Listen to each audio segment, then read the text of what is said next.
एक लड़की अक्सर एक लड़के में क्या चीज नोटिस करती है, वो किस चीज से प्रभावित होती है, क्या आप जानते हैं? चलिए मैं आपको बताता हूं। सबसे पहले है आपकी क्लीनलीनेस, यानी कि आपकी साफ सफाई।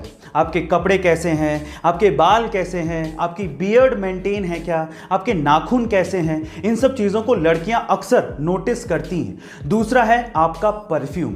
तीसरा है आपके चेहरे पर पॉजिटिव स्माइल। चौथा है आपकी फिटनेस।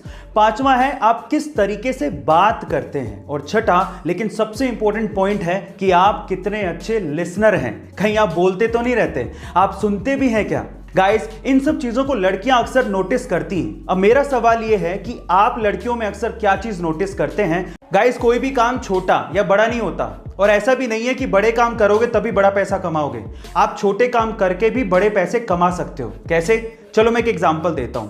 अमेरिका के न्यूयॉर्क सिटी में एक बंदा है जिसका नाम है डॉन वार्ड, और वो पेशे से मोची है, और वो सिर्फ जूते चमका के हर महीने 18 लाख रुपए कमाता है। Oh my God. उसकी एक स्पेशलिटी भी है, वो जूते साफ करते करते कॉमेडी करता है, लोगों को हंसाता है। वो ये कहता है कि ऑनलाइन से आप कुछ भी खरीद सकते हो, लेकिन जूते की चमक नहीं। ऐसा कह के वो लोगों को रिझाता है और अपनी सीट पर बिठा लेता है, और उसके बाद अपने बिजनेस को चलाता है। वो पिछले 18 सालों से ये काम कर रहा है और उसे इस काम में बेहद मजा आता है। गाइस, क्या आपको पता है कि सन 2004 में ऋतिक रोशन की एक मूवी आई थी जिसका नाम था लक्ष्य, और उस मूवी में पंकज त्रिपाठी भी थे।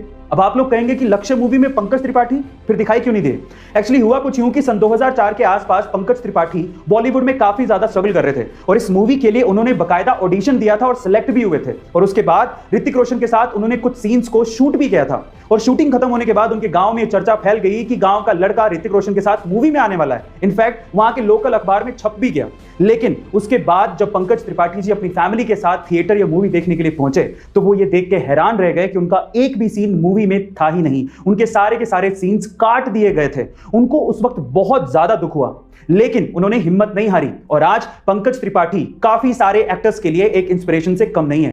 अगर आप बाइक लवर्स हैं तो आप रॉयल एनफील्ड के क्रेज से जरूर वाकिफ होंगे, लेकिन क्या आपको पता है कि जब 1993 में आइशर मोटर्स ने रॉयल एनफील्ड को खरीदा था, तब वो एक लॉस मेकिंग कंपनी थी, और अगले 5 साल तक लगातार लॉस में ही रही, जिस वजह से कंपनी बंद होने की कगार पर थी, और आइशर मोटर्स उसे बेचना चाहता था। लेकिन तब के एमडी सिद्धार्थ लाल, जो कि खुद बाइक्स के बहुत बड़े शौकीन थे, उन्होंने बोर्ड ऑफ डायरेक्टर से एक और चांस मांगा, और उसके बाद रॉयल एनफील्ड में कुछ मॉडिफिकेशंस किए और खुद से कई 100 किलोमीटर इंडिया में रॉयल एनफील्ड से घूमे, ताकि इंडिया में बाइक्स का क्रेज फिर से शुरू किया जा सके।